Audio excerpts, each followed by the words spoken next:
नमस्कार, मी स्मिता डोंगरे. आजचं हे आपलं 5वं सत्र आहे. आजचं सत्र हे आपण बोलणार आहोत परस्पर आकर्षण म्हणजेच इंटरपर्सनल अट्रॅक्शन या विषयावरती. आपण अट्रॅक्शन आणि इंटरॅक्शन हे दोन शब्द आपल्या रोजच्या जगात अगदी सारखे वापरत असतो आणि आपण त्याचा उपयोगही करत असतो. अट्रॅक्शन म्हणजे काय? तर एखाद्या व्यक्तीकडे आकर्षित होणे. पण ते केव्हा आपण होतो?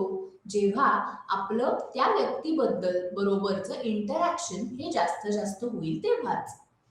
तर अट्रॅक्शन ही एक पुढची स्टेप आहे टुवर्ड ऑफ इंटरॅक्शन. आपण असं म्हणू शकत नाही की इंटरॅक्शन हे नेसेसरी असतंच किंवा ते गरजेचंच आहे. पण हे तर नक्की आहे की जोपर्यंत आपण एखाद्या बरोबर इंटरॅक्ट करत नाही, तोपर्यंत आपल्याला तो व्यक्ती कसा आहे, त्याचा स्वभाव कसा आहे, त्याच्या आवडीनिवडी काय आहेत, हे आपल्याला समजणार नाही. आणि जोपर्यंत ते समजत नाही, तोपर्यंत आपण त्या व्यक्तीकडे अट्रॅक्ट होऊ शकत नाही. पण काही वेळेस असंही होतं, की काही व्यक्तींना आपण बघितल्या आपण त्यांच्याकडे अट्रॅक्ट होतो. उदाहरणार्थ जर आपण घेतली तर आपण जे फिल्म स्टार्स बघतो, ॲक्टर्स बघतो, ॲक्ट्रेसेस बघतो, त्यांना काही आपण प्रत्यक्ष ओळखत नाही किंवा आपल्याला त्यांचा स्वभाव कसा आहे, काय आहे, हे काही माहिती नसतं. पण आपण त्यांच्याकडे खूप अट्रॅक्टेड असतो. आपल्याला जर कुठे एखादा फिल्म स्टार दिसला, तर आपल्याला नक्की वाटतं, की अरे मला जाऊन ह्या व्यक्तीशी बोलायचंय किंवा मला त्याच्याबरोबर एक फोटो तरी काढायचा आहे. तर हे कधी हे का होतं? Because of attraction. आकर्षणावर परिणाम करणारे काही अंतर्गत घटक असतात. ते म्हणजे कुठले? पहिला म्हणजे संलग्न होण्याची आवश्यकता, म्हणजेच की अफिलिएट करणं कोणाबरोबर तरी. इतरांशी संलग्न आणि संबद्ध होण्याच्या प्रवृत्तीला जैविक आधार आहे. त्याला काहीतरी एक बायोलॉजिकल बेसिस आहे. आपण जेव्हा सामाजिक मानसशास्त्राबद्दल बोलतो, तेव्हा आपल्याला ह्युमन सर्व्हायव्हल, आपल्याला जगण्यासाठी भूक, तहान या गोष्टी अतिशय गरजेच्या आहेत किंवा त्या आपल्याला होतात आणि म्हणूनच आपण त्या गोष्टींसाठी आपण रोजच्या रोज आपण एफर्ट्स घेत असतो. आता होतं असं की फिजिकल सर्व्हायव्हलसाठी आपल्याला अन्न, पाणी, कपडे ह्या गोष्टी लागतात. पण सायकोलॉजिकल वेलबिंगसाठी किंवा मानसिक आरोग्यासाठी सुद्धा आपल्याला संलग्न होण्याची गरज असते. आता हे होत असताना प्रत्येक व्यक्तीमध्ये काही डिफरन्सेस असतात. एखाद्याला अफिलिएट होणं किंवा संलग्न होणं म्हणजे कोणाशी तरी जाऊन बोलणं किंवा कोणाबरोबर तरी आपले विचार शेअर करणं हे वाटतं. काही जणांना असं वाटतं की आपण जर म्हणजे जेनेटिक्स किंवा माझ्या आवडीनिवडी आहेत तशाच समोरच्याच्या आवडीनिवडी असतील तर तो व्यक्ती अफिलिएट करू शकतो. तिसरं महत्वाचं म्हणजे की ज्या ट्रेड्स असतात की जे जन्मतः आपल्यामध्ये काही क्वालिटीज असतात, ज्याला आपण जन्मतः येणाऱ्या गोष्टी म्हणतो म्हणजे स्वभाव म्हणतो, त्या जर मला समोरच्याच्या आवडल्या किंवा त्या जर माझ्या तशाच असतील त्या व्यक्तीसारख्या, तर मला असं वाटतं की मी अफिलिएट करू शकते किंवा करू शकतोय. आता होतं असं की ह्याच्यामध्ये आपलं जे वातावरण किंवा एन्व्हायरमेंट असतं ते सुद्धा एक अतिशय महत्वाचा भाग प्ले करत असतं. कारण का? तर आपल्याला जर कोणी असा व्यक्ती अफिलिएट करायला मिळाला नाही, तर मानसिक आरोग्य आपलं काय होतं तर ते ढासळतं. कारण आपल्याला इग्नोर्ड वाटतं. आपल्याला कोणीतरी एखाद्या ग्रुपमधनं एक्सक्लूड केल्यासारखं वाटतं. आणि ते सुद्धा कोणाच्या तरी सायकोलॉजिकल वेलबिंगसाठी चांगलं नाहीये. कारण जसं आपण फिजिकली जगत असतो, तसंच आपल्याला भावना आहेत.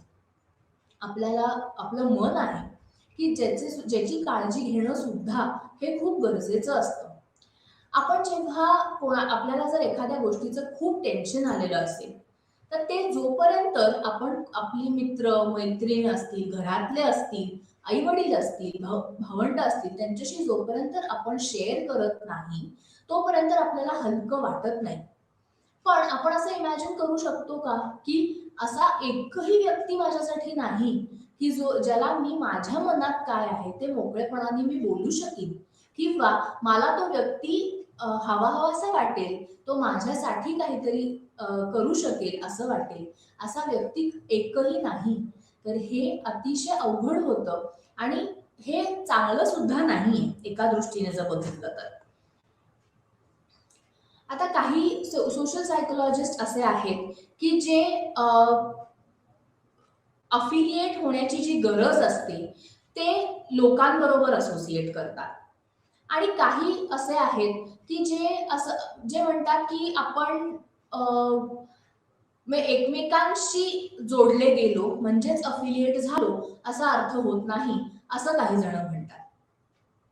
की सर्व लोक जे इतर लोक प्रदर्शित करतात ते म्हणजेच अफिलिएट होणं असं काही सायकोलॉजिस्टना वाटतं. दुसरीकडे असंही वाटतं की एक वेगळा दृष्टिकोन असा आहे की अफिलिएट होणं ही एक युनिव्हर्सल गरज आहे. युनिव्हर्सल म्हणजे काय? ती फक्त मला किंवा इतर कोणाला एवढ्यांनाच गरजेची नाही, तर ती सगळ्यांना गरजेची आहे. आपण जेव्हा हे म्हणतो तेव्हा प्राण्यांना सुद्धा अफिलिएट व्हायची गरज असते. आपल्या घरी जर पेट्स असतील, मग तो कुत्रा असेल, मांजर असेल, तर त्यांना सुद्धा जवळ घेणं, त्यांच्याशी बोलणं, त्यांना बोलणंही आपलं कळतं.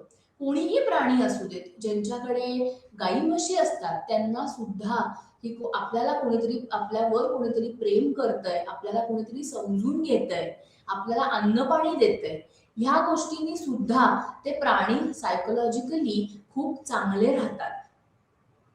त्यामुळे अफिलिएट होणं ही एक युनिव्हर्सल गरज आहे. त्याच्याने होतं काय, तर खूप क्लोज रिलेशनशिप्स डेव्हलप होतात.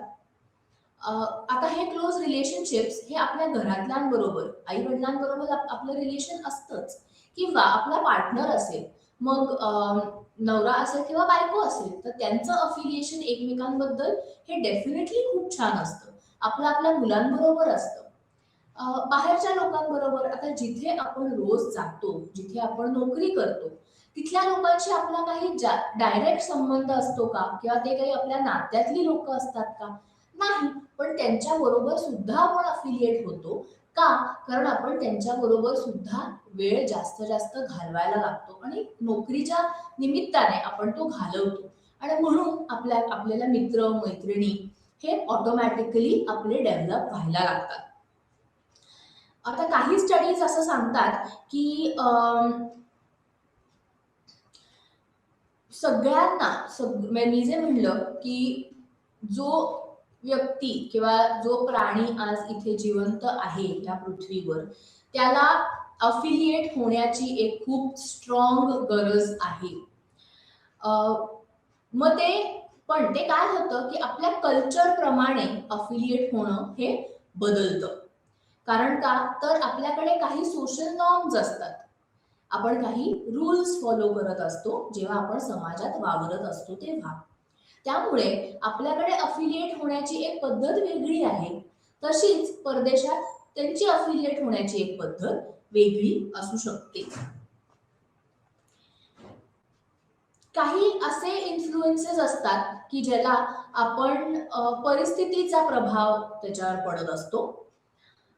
त्यात असं होतं, की काही एक्सटर्नल गोष्टी असतात, की ज्याच्यामुळे सुद्धा आपल्याला छान वाटतं किंवा आपला जो एक आपल्याला इन्फ्लुएन्स्ड वाटतं टू अफिलिएट टू समबडी. म्हणजेच काय, की आपल्याला फ्रेंडलीनेस असणं, मैत्री असणं, आनंदी वर्तन, आनंदात सगळ्यांशी बोलणं, वागणं ते असेल, तर त्याच्यात आपल्याला काय होतं, की म्हणजे आपल्याला जास्त छान वाटतं. पण हे जेव्हा नॅचरल डिझास्टर्स काही होतात, तेव्हा सुद्धा अफिलिएशन हे जास्त आपोआप वाढतं. आपण ह्याचं एक उदाहरण असं घेऊयात, की जेव्हा मुंबईमध्ये फ्लड झाले होते, तेव्हा आपण कोणालाही ओळखत जरी नव्हती ती लोकं, तरीही तिथे असं झालेलं आहे, की एक रात्रभर ते पाण्यातनं चालणारी लोकं किंवा कुठेतरी अडकलेले होते. पण ते एकमेकांसाठी होते. किंवा तो एक सपोर्ट होता. आणि त्याच्यामुळे काय झालंय की पुढे रिलेशनशिप्स डेव्हलप झाले आहेत आणि आता असं आहे की ती लोक खूप चांगल्या रिलेशन मध्ये आहेत आणि ते एकमेकांशी खूप छान अफिलिएट करतात. पण त्याचा एक रूट कॉज काय होता, तर दॅट नॅचरल डिझास्टर. शॅक्टर यांनी एक उघड केले आहे की अशा समस्यांना तोंड देणारे लोक अशा देत नसल्याने लोकांशी संवाद साधण्याऐवजी समान समस्यांना तोंड देत असलेल्यांशी संवाद साधतात. म्हणजे आपल्याला असं होतं की आपण एक इंग्लिशमध्ये एक म्हण आहे की we are sailing in the same boat. म्हणजे काय की आपण आपली परिस्थिती दोघांचीही सेम आहे आणि म्हणून सुद्धा आपण अफिलिएट समोरच्याशी करतो की त्याला जे जे अनुभव येत आहेत तसेच मला येत आहेत का, त्याच्यावरनं इंटरॅक्शन व्हायला लागतं, त्याच्यावरनं पुढे आपलं अफिलिएशन व्हायला लागतं. आता असे काही कंपॅरिझन्स होतात जे प्रोव्हाइड करतं एक कॉग्निटिव्ह क्लॅरिटी आणि इमोशनल क्लॅरिटी. म्हणजे कॉग्निटिव्ह क्लॅरिटी म्हणजे की माझ्या आजूबाजूला काय घडतंय आणि इमोशनल क्लॅरिटी म्हणजे की मला कसं वाटतंय. आता हे जे कंपॅरिझन्स असतात त्याच्यामुळे आपल्याला आपल्या मनामधली जी एक अनसर्टन्टी असते ती कमी होते ऑटोमॅटिकली.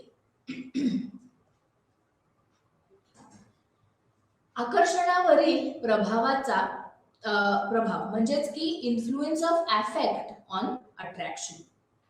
आता अफेक्ट म्हणजे काय, तर आपल्याला एखाद्या व्यक्तीबद्दल एक सॉफ्ट कॉर्नर वाटणं किंवा छान वाटणं, याला आपण अफेक्ट म्हणू शकतो. की आपल्याला जे अफेक्शनेट वाटतं समोरच्याबद्दल किंवा आपल्याला जवळीक वाटते त्या व्यक्तीबद्दल, आणि याचा इन्फ्लुएन्स हा अट्रॅक्शनवर डेफिनेटली असतो.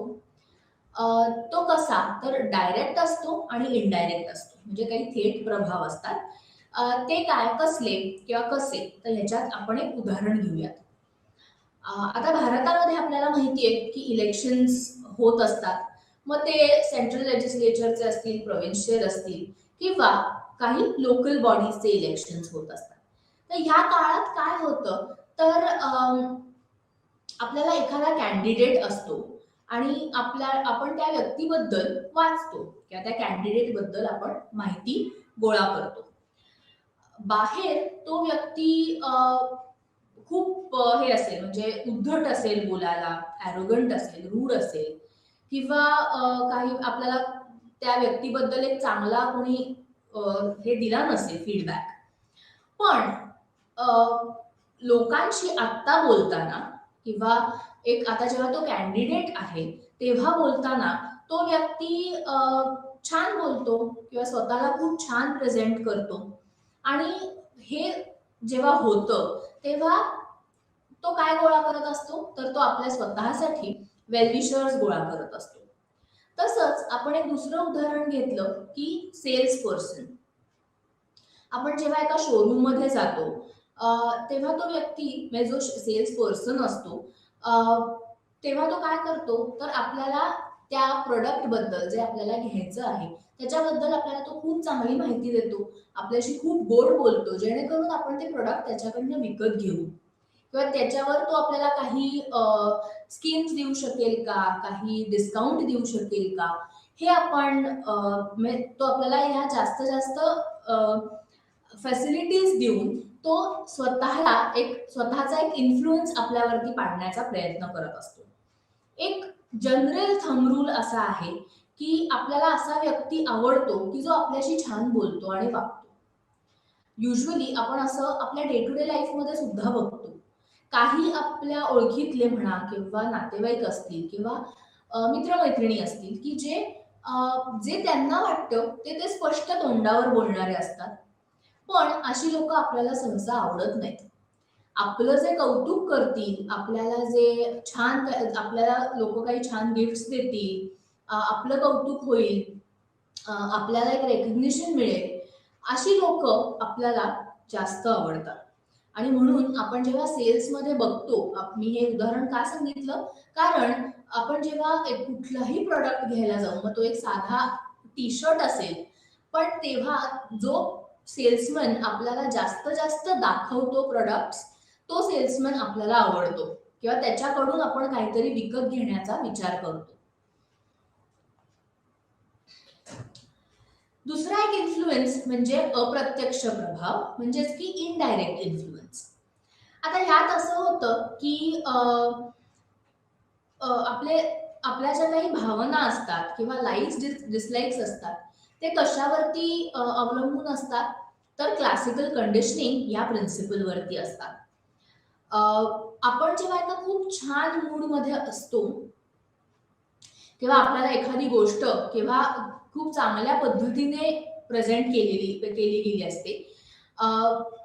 तेव्हा आपण आणि आणि तेव्हा जर आपला मूड वाईट असेल तर काय होतं की ती गोष्ट आपल्याला अजिबात आवडत नाही, कितीही आपण काही केलं तरी, किंवा किती समोरचा आपल्याला खूप चांगल्या पद्धतीने ती गोष्ट प्रेझेंट करत असला तरी आपल्याला ती गोष्ट आवडतच नाही, कारण आपला मूड हा त्यावेळेस नेगेटिव्ह असतो. आणि ह्यालाच एक इनडायरेक्ट इन्फ्लुएन्स असं म्हणतात. आता हे जे प्रिन्सिपल आहे हे प्रॉमिनंटली कुठे दिसून आलं, तर आपण जेव्हा एखाद्या अनोळखी व्यक्ती बरोबर आपला संवाद साधतो किंवा आपण पहिल्यांदा भेटतो, तेव्हा असं होऊ शकतं की अ, तो व्यक्ती बोलायला लागल्यानंतर आपल्याला तो व्यक्ती कुठल्या कम्युनिटी मधनं आलाय, कुठल्या कल्चरल बॅकग्राऊंड मधनं आलेला आहे, ते आपल्याला कळल्यानंतर आपला मूड जातो आणि आपलं असं होतं की ह्या कल्चरची लोक किंवा ह्या सोसायटीची लोक मला नाही आवडत. आणि मग तो व्यक्ती आपल्याशी कितीही चांगला बोलायला लागला तरी आपल्याला त्याच्यामध्ये काहीतरी प्रॉब्लेम किंवा काहीतरी डाऊटच वाटायला लागतो. कल्चरल बायस असेल, स्टिरिओटाइप्स असतील, ह्या काही अशा गोष्टी आहेत की ज्याच्यामुळे आपल्याला लोक आवडेनाशी होतात. याचं एक उदाहरण, कुठलाही पॉलिटिकल लीडर आपण घेतला तर तो पॉलिटिकल लीडर माझ्या एरियामधला आहे का, माझ्या कास्टचा आहे का, does he have the same religion, या सगळ्या गोष्टी आपण आधी बघतो. पण तो व्यक्ती खरंच समाजासाठी काय काम करतोय किंवा तो खरंच चांगला आहे का ऍज अ लीडर, हा विचार आपण नंतर करतो. आणि ह्यालाच इनडायरेक्ट इन्फ्लुएन्स असं म्हणतात.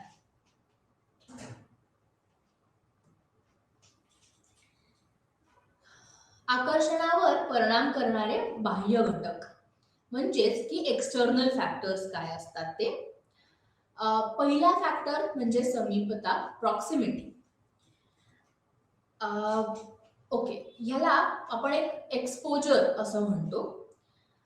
जेव्हा दोन लोक एकमेकांच्या सेम फिजिकल एन्व्हायरमेंट मध्ये सारखे सारखे भेटतात तेव्हा ऑटोमॅटिकली ते लोक एकमेकांना अट्रॅक्ट होतात. आपण हे बघत असतो, लहान मुलं आपण बघितली की ती शाळेत जातात, रोज त्याच मुलांना ते भेटतात, त्यांच्याबरोबर वेळ घालवतात, खेळतात, अभ्यास करतात आणि त्याच्यामुळे त्यांचे ग्रुप्स तयार होतात आणि त्यांना एकमेकांना ते अफिलिएट करायला लागतात किंवा एकमेकांशी ते शेअर करायला लागतात. आता हे कशाने होतं, तर देर इज सम एक्सपोजर की जे त्यांना रोजच्या रोज एक्सपोजर मिळत असतं आणि म्हणून त्यांना both of them are in the same environment किंवा ती वर्गातली मुलं सेम वातावरणात असतात आणि म्हणून त्यांना एकमेकांशी अफिलिएटेड किंवा अट्रॅक्टेड वाटतं. मोरलँड आणि बीच यांनी एक एक्सपेरिमेंट केला होता की ज्याच्यामध्ये त्यांनी क्लासरूम सेटिंगच घेतलं होतं आणि लॅब असिस्टंट्सना त्यांनी क्लास अटेंड करायला सांगितला होता. ज्या लॅब असिस्टंटनी रोज क्लास अटेंड केला होता किंवा रोज तो त्या मुलांना भेटला होता त्याला जास्त रेटिंग मिळालं आणि जो क्लास अटेंडंट किंवा लॅब अटेंडंट जो कमी वेळा मुलांना दिसला होता किंवा त्यांनी कमी मुलांबरोबर वेळ घालवला होता त्याला त्या व्यक्तीला कमी रेटिंग मिळालं. हेच प्रूव्ह असं करतं की आपण ज्या लोकांना रोजच्या रोज भेटतो त्यांच्याबरोबर आपलं अफिलिएशन होणं हे अतिशय स्वाभाविक आहे. सेम सेटिंग आपण जर घेतलं की लोकांचं ऑफिसेसमध्ये होतं. ऑफिस सेटिंगमध्ये तीच लोक रोज भेटत असतात, ते एक स्पेसिफिक पिरियड एकत्र घालवत असतात आणि म्हणून त्यांना एकमेकांबद्दल ती एक अटॅचमेंट किंवा ती एक अट्रॅक्शन लेवल जास्त जास्त त्यांची वाढत जाते.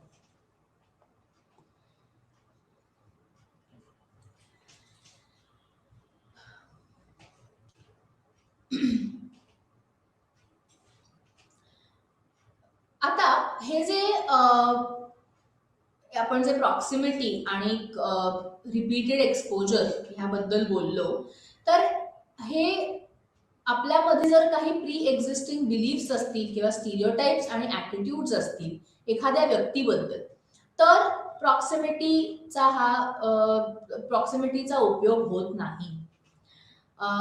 हे जे प्रिन्सिपल आहे ऑफ प्रॉक्सिमिटी ते हळूहळू फेड होतं, कारण आपल्यामध्ये आपला स्वभाव, आपले काही स्टिरियोटिपिकल विचार, आपलं अपब्रिंगिंग आणि आपला एक कल्चरल बॅकड्रॉप हा ह्याच्यावरती अत्यंत महत्वाचा भाग आहे किंवा एक महत्वाचा रोल प्ले करतो.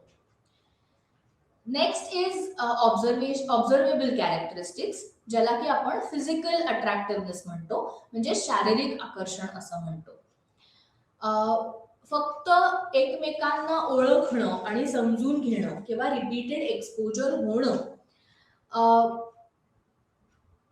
एक पॉझिटिव्ह अफेक्ट एक्सपिरियन्स होऊ शकतो. म्हणजेच काय, तर आपल्याला त्या व्यक्तीबद्दल फॅमिलियारिटी वाटायला लागते आणि त्यांनी इंटरपर्सनल अट्रॅक्शन हे वाढतं. म्हणजेच की आपण जेव्हा आपल्याला एखाद्या व्यक्तीचं ड्रेसिंग खूप आवडतं किंवा तो व्यक्ती फक्त बघितल्यानंतर आपल्याला खूप छान वाटतो, तर ह्यानी असं होतं की आपल्याला त्या व्यक्तीबरोबर जास्त जास्त इंटरॅक्ट करावं असं वाटतं. एखादी व्यक्ती आपल्याला नुसती बघून त्या व्यक्तीने आपल्याकडे फक्त एक छान स्माइल दिली तरी आपल्याला तो व्यक्ती आवडायला लागतो.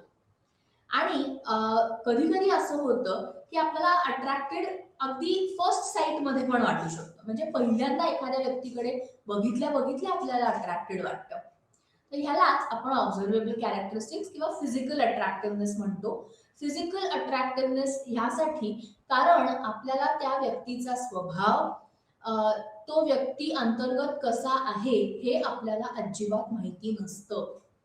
कदाचित असंही होऊ शकतं की आपण त्या व्यक्तीशी बोलायला जातो आणि आपल्याला तो व्यक्ती अतिशय उद्धटही वाटू शकतो किंवा ॲरोगंटही वाटू शकतो, पण त्याचा अपिअरन्सच असा असतो त्या व्यक्तीचा की जेणेकरून आपण त्याच्याकडे अट्रॅक्ट होतो.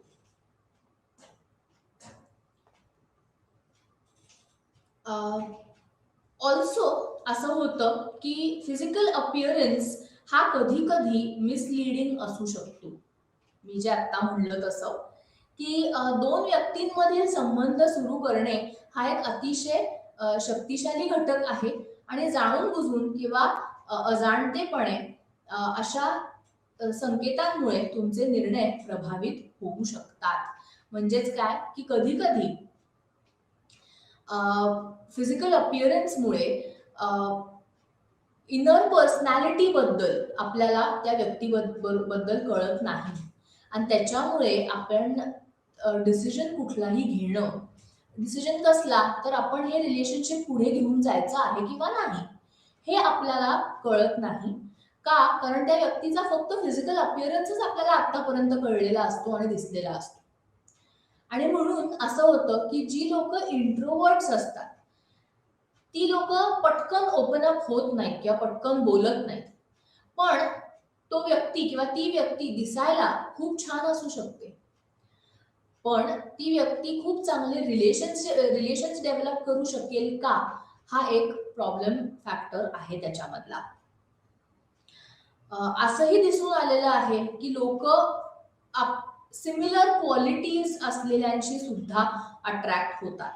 म्हणजे काय की एखादा व्यक्ती डॉमिनेटिंग, मी पण डॉमिनेटिंगच आहे, मग त्याचं स्किल्ड असेल, सक्सेसफुल कसा आहे, मॅस्क्युलाईन फेमिनाईन कॅरेक्टरिस्टिक्स कसे आहेत, यावरती सुद्धा आपण एकमेकांवरती अट्रॅक्ट होत असतो.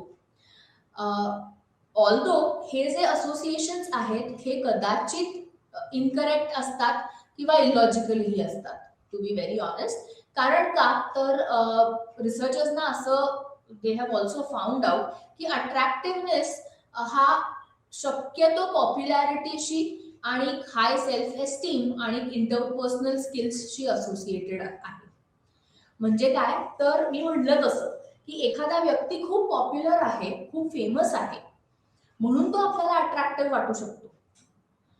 पण ऍक्च्युली तो व्यक्ती अट्रॅक्टिव्ह आहे का, म्हणजे काय की ऍक्च्युली ऍज अ पर्सन तो व्यक्ती चांगला आहे का, हे आपल्याला नाही माहिती किंवा आपण नाही सांगू शकत.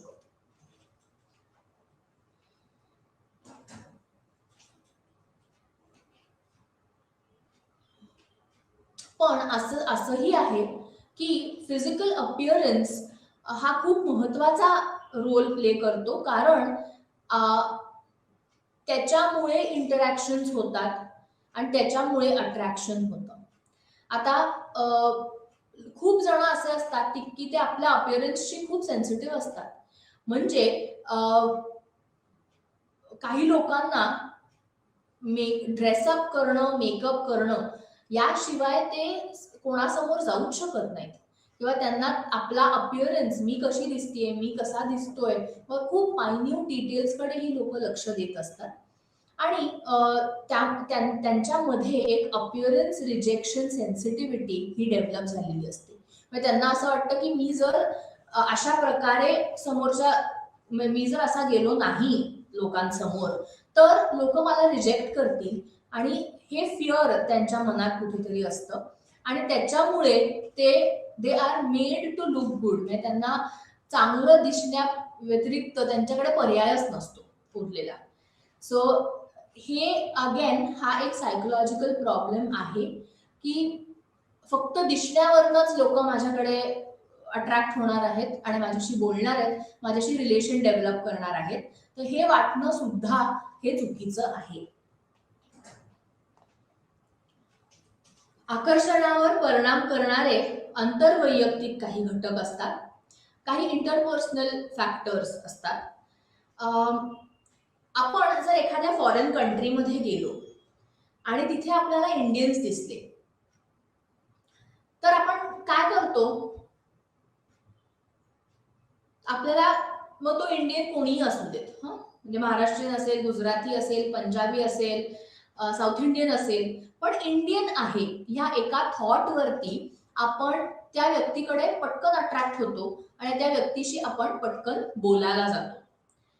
न्यूकॉम नी एक स्टडी पब्लिश केला होता ज्याच्यामध्ये त्यांनी असं हे केलं होतं की सिमिलॅरिटी हा एक खूप चांगला प्रिडिक्टर आहे दोन लोकांना आवडण्यासाठी. म्हणजे एखाद्या व्यक्तीला दुसरा व्यक्ती आवडतो तर तो कशामुळे, तर काहीतरी सिमिलॅरिटी दिसते किंवा असते त्याच्यामुळे. त्यांनी एक एक्सपेरिमेंट कंडक्ट केला होता ज्याच्यामध्ये त्यांनी असं सांगितलं की त्यांनी काही युनिव्हर्सिटी स्टुडंट्स घेतले आणि त्यांना सांगितलं की तुम्ही तुमचे लाईक्स आणि डिसलाईक्स हे तुम्ही लिहून काढा एका पेपरवर, आणि ते त्यांनी स्वतःकडे घेतले. At the end of the term त्याला किंवा सेमिस्टर त्याला असं दिसून आलं की ज्या ज्या लोकांनी सिमिलर लाईक्स आणि डिसलाईक्स लिहिले होते त्यांचे ग्रुप्स तयार झाले होते किंवा त्यांची एक खूप चांगली फ्रेंडशिप तयार झाली होती. सो हे खूप महत्वाचं आहे की आपल्यामध्ये सगळ्यांमध्ये आपण सुद्धा हा जर विचार केला तर मित्रमैत्रिणींच्या ग्रुपमध्ये there is something in common. मग असं असू शकतं की ज्या लोकांना म्युझिक मध्ये इंटरेस्ट आहे, मग ते काहीतरी इन्स्ट्रुमेंट असेल, व्होकल असेल, क्लासिकल असेल, पण किंवा नुसतं गाणं ऐकायला आवडतं, अशीही काही लोकांचे ग्रुप्स असतात. आता इथे पुण्यामध्ये एक खूप मोठा गाण्याचा कार्यक्रम दरवर्षी होतो, सवाई गंधर्व संगीत महोत्सव, जो 4 दिवस असतो. आणि तिथे असे खूप ग्रुप्स येतात की ज्यांचा कॉमन इंटरेस्ट हा म्युझिक आहे. काही जणांचा कॉमन इंटरेस्ट हा वाचन असतो, की लायब्ररीज मध्ये आपल्याला खूपदा बघायला मिळतं की एक असा ग्रुप येतो की ज्यांना पुस्तकं वाचणं, त्याच्याबद्दल बोलणं, शेअर करणं हे आवडतं. So there is some similarity. त्या सिमिलॅरिटी शिवाय ग्रुप्स तयार होत नाहीत किंवा अट्रॅक्शन हे तसं डेव्हलप होत नाही. आता होतं कसं की त्या सिमिलॅरिटीमुळे काही आपल्यामध्ये पॉझिटिव्ह फिलिंग्स डेव्हलप होतात आणि जर काही डिसिमिलॅरिटी असेल तर नेगेटिव्ह फिलिंग्स इव्होक होत असतात. त्यामुळे अट्रॅक्शन जेव्हा असतं तेव्हा there are some positive emotions की जे आपल्याला एकत्र आणत असतात. आपण बघतो की इंटेलिजंट किंवा अभ्यासू मुलांचा शाळेत एक ग्रुप असतो आणि खोडकर मुलांचा एक ग्रुप असतो. आता ह्याच्यामध्ये होतं काय की जी अभ्यासू मुलं असतात ती मुळातच इंटेलिजंट असतात, ती हुशार असतात आणि ते ऑटोमॅटिकली ती मुलं एकत्र येतात. जी मुलं खोडकर असतात ती मुलं तशी असतातच, त्यांना खेळायला आवडतं, त्यांना जास्त खोड्या करणं आवडतं, सो तो एक ग्रुप तयार होतो.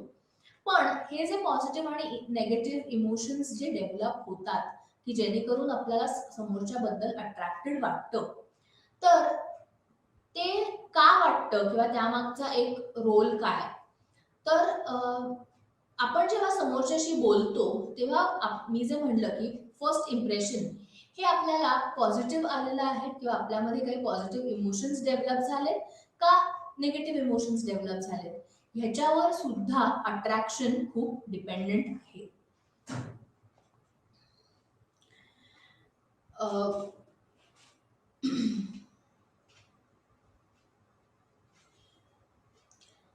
बायन आणि नेल्सन यांनी एक proportion of similarity सजेस्ट केली होती की which is a mathematical value आणि ती आपण कशी ऑब्टेन करतो की number of topics on which two people have similar views divided by the total number of topics on which two people have communicated. आणि त्यात असं दिसून आलं की higher the value of this term greater is the liking. म्हणजेच की ज्या लोकांना सेम टॉपिक वरती बोलायला आवडतं किंवा आपले व्ह्यूज एक्सप्रेस करायला आवडतात त्या लोकांना म्हणजे ती व्हॅल्यू ही जर ग्रेटर असेल तर सिमिलॅरिटी वर्क होते आणि हेच त्यांच्या एक्सपेरिमेंट मध्ये दिसून आलं. आता दोन व्यक्तींमधील आकर्षणाची उत्पत्ती ही कुठल्या गोष्टींवरती म्हणजे एका मॅथमॅटिकल फॉर्म्युलावरती प्रिडिक्ट होऊ शकते का, तर ती डेफिनेटली होऊ शकते. तर जर एखादा नवीन मुलगा असेल की ज्याची नवीन ऍडमिशन असेल वर्गामध्ये, तो मुलगा सुद्धा ऑटोमॅटिकली काय होतो तो त्याचे स्वतःचे जे लाईक्स अँड डिसलाईक्स आहेत त्या ग्रुपकडे किंवा त्या मुलांकडे तो पटकन अट्रॅक्ट होतो. अजून एक सिच्युएशन ही रॉझनबॉमनी एक्सपेरिमेंट केला होता की ज्याच्यामध्ये इंटरपर्सनल अट्रॅक्शन आणि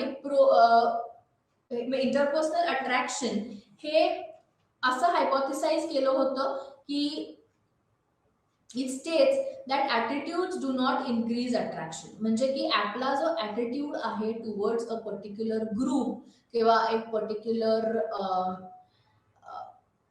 रिलिजन असेल, कम्युनिटी असेल, एक पर्टिक्युलर थॉट प्रोसेस असेल, तर अट्रॅक्शन हा आणि ॲटिट्यूड ह्या दोन गोष्टी रादर आपला जर ॲटिट्यूड सिमिलर नसेल तर अट्रॅक्शन सुद्धा आपलं डेव्हलप होत नाही असं त्यांनी सांगण्याचा एक प्रयत्न केला होता.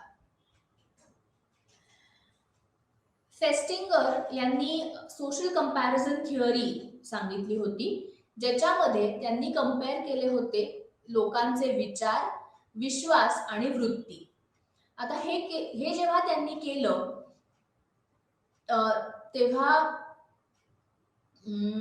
असं एक दिसून आलं की त्यांच्या रिसर्च मधनं एक there was a highly misleading way of verifying the authenticity of the decisions आणि त्यामुळे त्यांनी हे खूप जास्त वापरून ते प्रूव्ह करण्याचा प्रयत्न केला होता.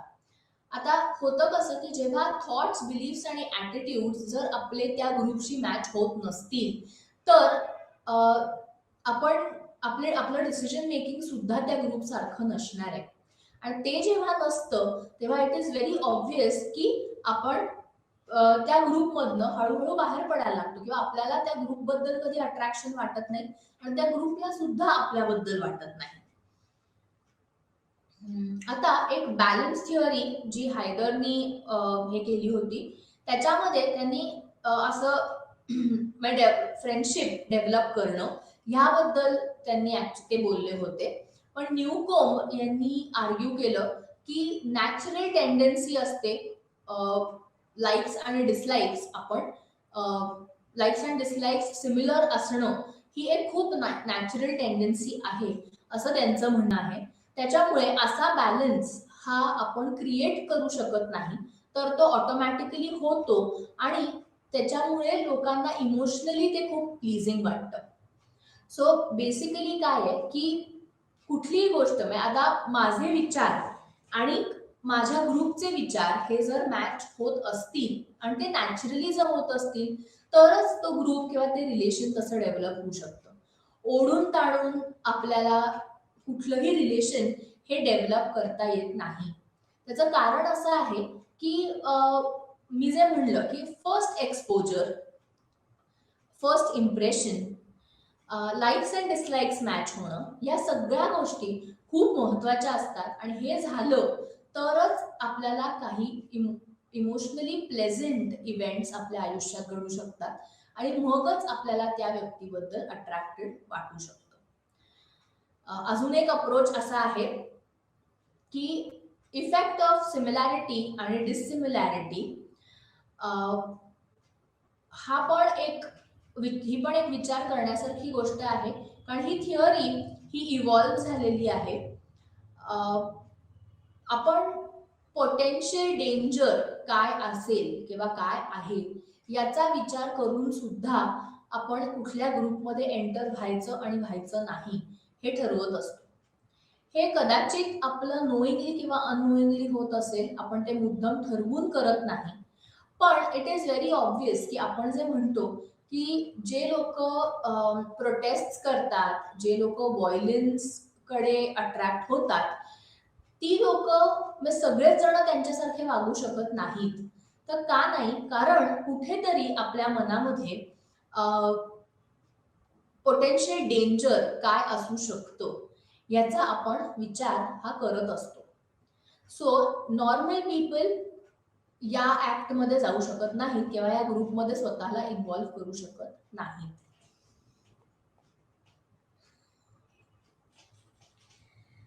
नेक्स्ट इज पारस्परिकता. म्हणजे काय? परस्पर आवडी. आपण there is a mutual liking, एकमेकांना आपण आवडलो किंवा एक म्युच्युअल आपल्यामध्ये एक लाइकिंग असतं. आता हे अगेन ही खूप नॅचरल गोष्ट आहे, ही काही आपण कोणाला शिकवू शकत नाही किंवा आपण करायला लावू शकत नाही की तू ह्या व्यक्तीकडे, तुला हा व्यक्ती आवडलाच पाहिजे, ही व्यक्ती तुला आवडलीच पाहिजे, असं घडू शकत नाही. आणि म्हणून आपण जे बघतो की रिलेशनशिप्स ह्या खूप नॅचरली डेव्हलप होत असतात. आपण आपल्याला एखादा व्यक्ती भेटला, तो आपला मित्र झाला किंवा ती आपली मैत्रीण झाली, खूप वर्ष आपण कॉलेजमध्ये एकत्र आहोत, आपण खूप वेळ एकत्र घालवलाय, आता आपण एकमेकांना खूप चांगले ओळखतोय आणि त्याच्या आपल्यामध्ये काही सिमिलॅरिटीज आहेत आणि मग शेवट की आपल्यामध्ये म्युच्युअल लाइकिंग आहे किंवा ती रेसिप्रोसिटी आहे आणि म्हणून आपण पुढे जाऊन आपलं रिलेशन डेव्हलप अजून करू शकतो. हे जेव्हा होतं तेव्हाच ते रिलेशनशिप खूप इफेक्टिव्ह असतं आणि आपल्याला त्याच्यामध्ये एक अफिलिएशनची पण भावना असते आणि ती ऑटोमॅटिकली येते जर या सगळ्या गोष्टी नॅचरली घडलेल्या असतील तर. रिसर्च फाइंडिंग्स असंही दाखवतात की म्युच्युअल लाइकिंग असणं ही एक खूप पॉवरफुल टेक्निक आहे कारण त्याच्यामध्ये आपल्याला आपण समोरच्याचं फेवर खूप इझिली प्रूव्ह करू शकतो. We can gain favour very easily from a person. आपण अगेन हा सेल्सचाच मी एक एक्झाम्पल घेईन की ज्याच्यामध्ये तो सेल्समन जर हुशार असेल ना तर पहिल्या 1-2 कॉन्व्हर्सेशन्स मध्येच त्याला कळून जातं की ह्या व्यक्तीची आवड ही साधारण कशी आहे. आणि त्यामुळे आता बायकांना हा अनुभव खूप चांगला येऊ शकतो की जेव्हा आपण एका दुकानात जातो की आम्हाला साडी घ्यायची, आपण सांगतो की मला अशी अशी साडी हवी आहे. त्या माणसाने जर पहिल्या झटक्यातच आपल्याला एक 3-4 साड्या दाखवल्या की ज्या आपल्याला पटकन आवडल्या किंवा आपली जी गरज आहे किंवा आपला जो चॉईस आहे त्याप्रमाणेच त्याने जर दाखवलेल्या असतील, तर असं होतं की अरे हा हा सेल्स पर्सन हा भारी आहे, हा आपल्याला आवडू शकतो किंवा आपण ह्याच्याकडनं काहीतरी घेऊ शकतो कारण मला जे हवंय ते तो बरोबर मला दाखवतो आहे. ही एक पॉवरफुल टेक्निक अगेन आपण जेव्हा शाळेत बघतो किंवा आपण ऑफिसेसमध्ये बघत असतो की काही अशी लोक असतात ना की जे टीचर्स पेट असतात. ती मुलं म्हणजे त्यांना टीचरला गुंडाळणं, टीचर बरोबर छान वागणं, टीचरला प्रेज करणं, इम्प्रेस करणं हे त्यांना पटकन जमतं. कसं जमतं? तर टीचरचा कुठला एक पॉइंट किंवा एक टीचरचा एक सॉफ्ट कॉर्नर काय आहे हे त्या मुलाला पटकन कळतं. तसंच ऑफिसेसमध्ये होतं की काही लोक असे असतात की बॉसेस बरोबर त्यांचं खूप छान जमतं. भलेही ती लोक कामात खूप चांगली नसतील किंवा ते मूल सुद्धा जे शाळेत असतं ते फार हुशार नसेल, पण टीचर्सला इम्प्रेस करणं, बॉसला इम्प्रेस करणं हे त्यांना खूप चांगलं जमतं. आता प्रो सोशल वर्तन करणे याची एक डेफिनेशन आणि त्याचे प्रकार. प्रो सोशल वर्तन म्हणजे एखाद्या व्यक्तीचे हेतू पुरेसर कृत्य किंवा वर्तन म्हणून परिभाषित केले जाते, ज्यामुळे मोठ्या स्तरावर इतर व्यक्ती किंवा समाजाचा फायदा होतो. असे असूनही वर्तन मदतकर्त्याला त्वरित लाभ देत नाही. प्रो सोशल म्हणजे काय? तर एक इंटेन्शनल ऍक्ट असतो ऑफ बिहेवियर की ज्याच्यामध्ये तो व्यक्ती जो असतो ना त्याचा सोसायटीला खूप फायदा होतो किंवा त्याच्या पण ते वागणं जे असतं त्याचा इमिजिएटली त्या व्यक्तीला डिरेक्टली फायदा होत नाही.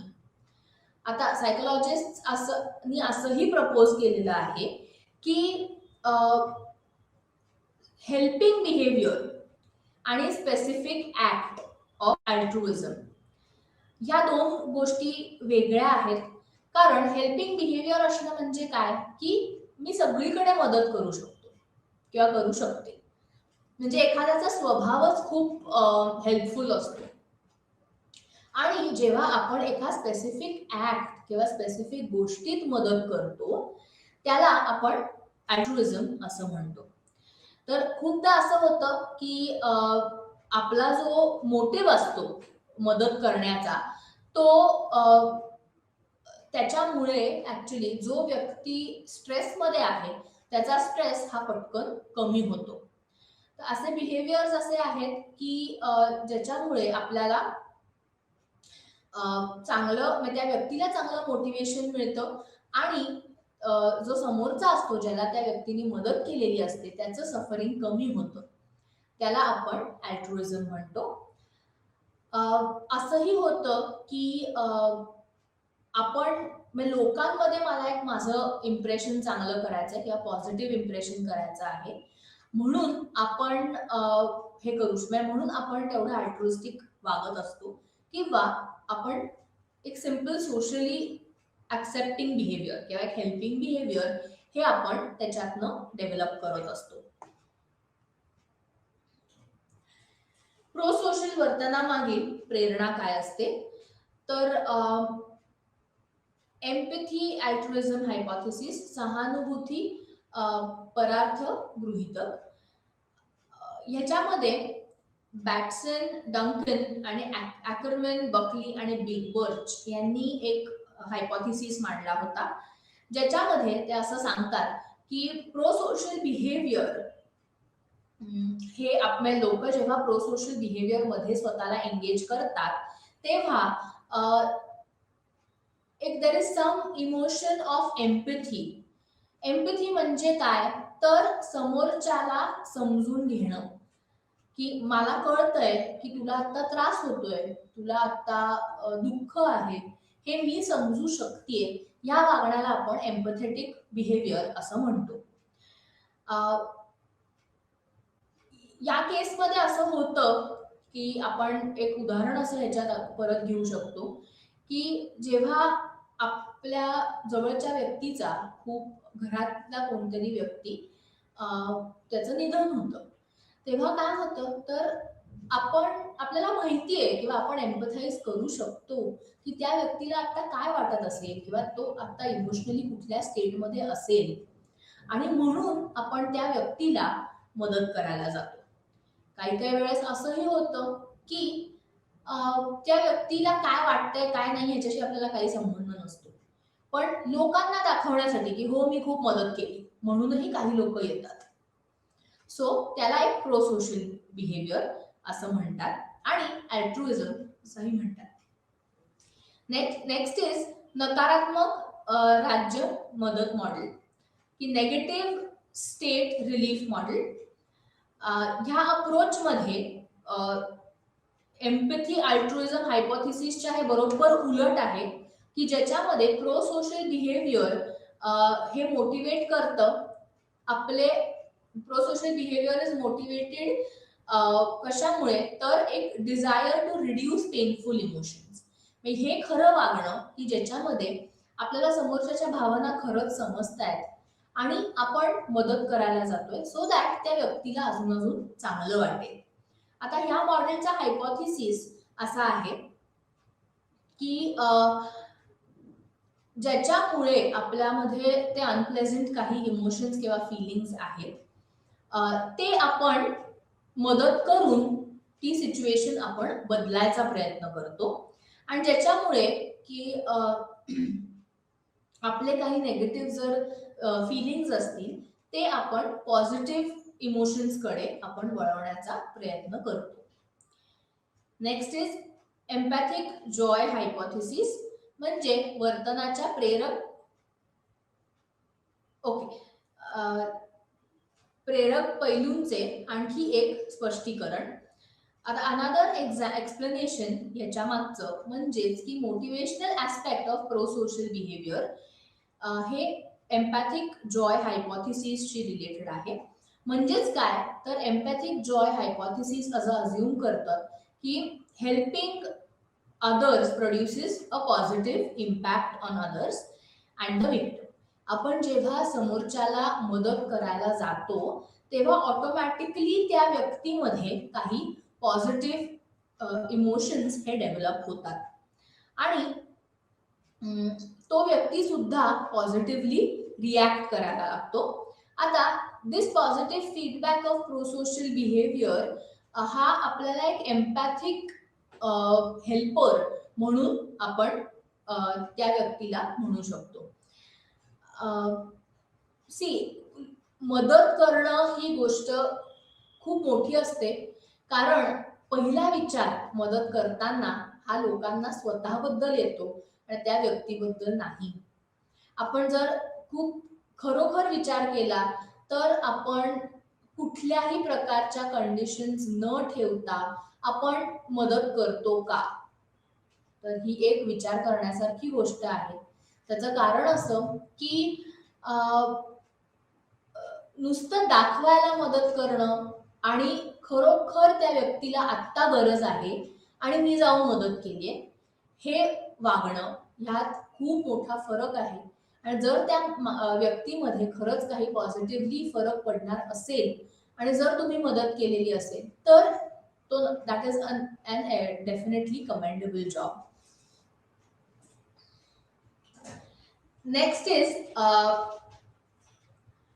स्पर्धात्मक परोपकार की कॉम्पिटिटिव्ह अल्ट्रुइझम ज्याला आपण म्हणतो. आता खूपदा असं होतं की प्रो सोशल ऍक्ट्स ज्या असतात त्या आपण स्वतःचा सिग्निफिकन्स, स्टेटस, रेप्युटेशन याच्यावरती सुद्धा खूप बेस्ड असतो. म्हणजेच काय, तर एक एम्पॅथिक जॉय मिळण्यासाठी, म्हणजेच की खूप एखाद्या व्यक्तीला छान वाटण्यासाठी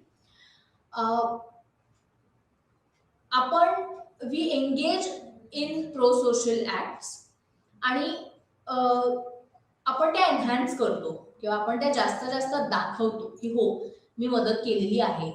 मग त्याच्या मागे काय असतं की रेप्युटेशन असेल, स्टेटस असेल आणि ज्याचा लोकांना खूप फरक पडणार आहे. म्हणजे काय, लोक माझ्याबद्दल खूप छान विचार करणार आहेत म्हणून मी मदत आत्ता करणार आहे किंवा करतोय. आपण जेव्हा बघतो की काही लोक असे असतात की जे सोशल वर्क करतात किंवा socially they they try to contribute financially. जे लोक नुसतं दाखवण्यासाठी ते करतात त्या लोकांना पब्लिसिटी हवी असते आणि म्हणून ते सगळीकडे सांगत फिरतात की हो मी मदत केली, मी मदत केली, मी त्या एनजीओला एवढे पैसे दिले, तेवढे पैसे दिले. आणि ज्या लोकांना खरोखर मदत करायची असते ना, ते लोक कधीही बाहेर पब्लिकली सांगत नाहीत की मी एवढी मदत करतो, तेवढी मदत करतो. त्यामुळे कॉम्पिटिटिव्ह अल्ट्रुइझम म्हणजे काय की माझं कोणीतरी कौतुक करावं मी मदत केल्यानंतर. नेक्स्ट इज किन सिलेक्शन थिअरी. हे एक्सप्लेन असं करतं की प्रो सोशल बिहेवियर हा एक एव्होल्युशनरी पर्स्पेक्टिव्ह आहे. कारण ओव्हर द इयर्स आपण असं बघत आलेलो आहोत की आपण असेच ग्रुप्स निवडतो की ज्याच्यामध्ये आपल्या लाईक्स अँड डिसलाईक्स आपले मॅच होतील किंवा काही जेनेटिकली क्लोजर काही लिंक्स असतील, असे ग्रुप्स सुद्धा एकत्र येतात. म्हणजे रिसर्च रिपोर्ट्स असं सांगतात की पार्टिसिपेंट्स जे ज्यांच्यावर स्टडी केला होता ते they inclined to help close relatives more than people who are not related. म्हणजे त्यांनी एक स्टडी केला होता ज्याच्यामध्ये 2 ग्रुप्स होते. तर जो एक्सपेरिमेंट कंडक्ट करणारा, म्हणजे जो experiment who was going through, त्या व्यक्तीनी जे त्याचे रिलेटिव्ह आहेत त्यांना त्यांनी जास्त मदत केली आणि ज्या व्यक्तींना, जे स्ट्रेंजर्स होते, त्यांना त्यांनी मदत केली नाही. आता या मागचे विचार किंवा या मागची एक थॉट प्रोसेस ही खूप वेगळी असू शकते प्रत्येक माणसाची. खऱ्या आयुष्यात कदाचित असंही असेल की जरी ते नातेवाईक असतील तरी ते एकमेकांचं तोंडही बघत नसतील, पण बाहेर गेल्यानंतर आपण मदत युजली कोणाला करतो, तर जो व्यक्ती आपल्याला खूप जवळचा आहे त्याच व्यक्तीला आपण मदत करतो, स्ट्रेंजरला करत नाही. प्रो सोशल वर्तनावर परिणाम करणारे काही घटक असतात. आता होतं असं की आपण जेव्हा मदत करतो तेव्हा काही काही वेळेस असं होतं की काही सिमिलॅरिटीज असतात. म्हणजे काय, तर मदत करायला गेलो तर फॅमिली मेंबर्स असतील किंवा फ्रेंड्स असतील, ह्यांना आपण जो विक्टिम असतो, सिमिलॅरिटी विथ द विक्टिम असं म्हणतात की जो व्यक्ती सफर झालेला आहे तो जर व्यक्ती आपल्याला क्लोज असेल तर आपण डेफिनेटली मदत ही खूप चांगली करतो. आता यात होतं असं की अननोन विक्टिम जो असतो त्याला त्याला मदत मिळणं हे जास्त अवघड होतं. का? कारण का आपल्याला तो व्यक्ती माहिती नसतो आणि त्यामुळे असं होतं की काही सिमिलॅरिटी जर जाणवली तर त्याला बायस्टँडर असं म्हणतात, की ज्याच्यामध्ये एज, नॅशनॅलिटी, एथनिसिटी हे बघून मग आपण त्याला मदत करतो. म्हणजेच की जो व्यक्ती, जो विक्टिम आहे त्याच्यामध्ये जो मदत करणारा व्यक्ती आहे त्याची नॅशनॅलिटी, एज, एथनिसिटी हे जर मॅच होत असेल तर मदत ही पटकन मिळू शकते. आता काही असेही हे झालेले आहेत, रिसर्च झालेले आहेत किंवा स्टडीज झालेले आहेत की सिमिलॅरिटी विथ अ विक्टिम हे म्हणजे दिस के नॉट, आपण त्याच्यावरती फार काही हे करू शकत नाही. म्हणजे काय की आपण फार त्याच्यावरती बोलू शकत नाही किंवा तेवढे स्टडीज आपण खूप त्याच्यावर झालेले नाही आहेत, त्याच्यामुळे आपण खूप रोखठोक काही त्याच्यावर बोलू शकत नाही.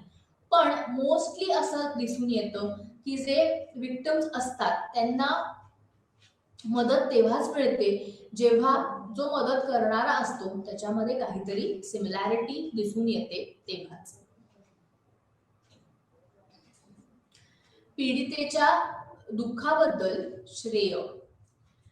जेव्हा आपण पीडिता पाहतो तेव्हा आपण सुरुवातीला पीडितेच्या दुःखाबद्दल श्रेय देण्याचा प्रयत्न करतो. जेव्हा आपण पीडितेच्या अंतर्गत घटकांना जसे की पीडिताच्या अंतर्गत गुणधर्मांना किंवा वैयक्तिक सवयींमुळे पीडितेच्या दुःखाचे श्रेय देतो तेव्हा मदत पुरवली जाण्याची शक्यता कमी होते. म्हणजेच काय होतं की आपण म्हणजे हा व्यक्ती असाच आहे किंवा त्याच्या काही अंतर्गत त्याचे गुणधर्मच असे आहेत, तर त्या व्यक्तीला मदत मिळण्याची शक्यता कमी होते. का? कारण अरे हा माणूस असाच आहे. उदाहरणार्थ काय होतं की समजा आपण एखाद्या व्यक्तीची कार रस्ता दुभाजकावर आदळताना पाहतो आणि आपण त्या व्यक्तीजवळ गेल्यावर आपल्याला कारमधून दारूचा एक वास येतो. मग आपण काय करतो की आपण मदत करणं एकदम थांबवतो. का? कारण तो व्यक्ती दारू प्यायलेला असतो, जे की सोशली ऍक्सेप्ट होऊ शकत नाही. म्हणजे उद्या असं होऊ शकतं की आपण जर मदत केली त्या व्यक्तीला तर आपल्यालाच लोक नावं ठेवतील की तो दारू प्यायलेला होता, त्याने कार आपटवली आणि तरी तू कसं काय मदत केलीस. त्याच्यामुळे ऍट्रिब्युशन अबाउट द विक्टिम सफरिंग हे खूप महत्वाचं असतं. नेक्स्ट म्हणजे की प्रो सोशल मॉडेलिंग. आता प्रो सोशल मॉडेलिंग ही एक अशी गोष्ट आहे की जी सोशल लर्निंग शी आपण खूप खूप सिमिलॅरिटी आहे. जो व्यक्ती जो बायस्टँडर हेल्प प्रोव्हाइड करतो विक्टिमला, तो व्यक्ती हा नेहमी काहीतरी एक मॉडेल, एक प्रो सोशल मॉडेल हे शोधण्याचा प्रयत्न करत असतो. म्हणजे की रिसर्च फाइंडिंग असं सांगतात की आपण जेव्हा व्हिडिओ गेम्स लोक खेळतात तेव्हा ते व्हिडिओ गेम्स हे प्रो सोशल थॉट किंवा स्कीमा आपल्या डोक्यामध्ये एक हे करतात, म्हणजे अराउज करतात की ज्याच्यामुळे आपण बाहेर जर कोणाला मदत त्या प्रकारे लागली तर आपण ते प्रो सोशल बिहेवियर किंवा तशा ऍक्शन्स आपण पुढे करतो. म्हणजेच की माझ्या डोळ्यासमोर एखादा व्यक्ती असतो की आपण लहान मुलांना जर व्हिडिओज किंवा आपण गोष्टी सांगतो तेव्हा आपण एक कॅरेक्टर तयार करतो समोर की ती व्यक्ती किंवा ते कॅरेक्टर खूप हेल्पफुल असतं, खूप मदत करणारं असतं किंवा ते लहान मुलांना प्रोटेक्ट करणारं असतं. तर मुलांच्याही मनामध्ये ते राहतं आणि जेव्हा त्यांना असा सेम एक्सपिरियन्स समोर येतो तेव्हा जे त्यांनी त्या गोष्टीत बघितलेलं ऐकलेलं असतं तेच ते पुढे तसं डिपिक्ट करायचा प्रयत्न करतात.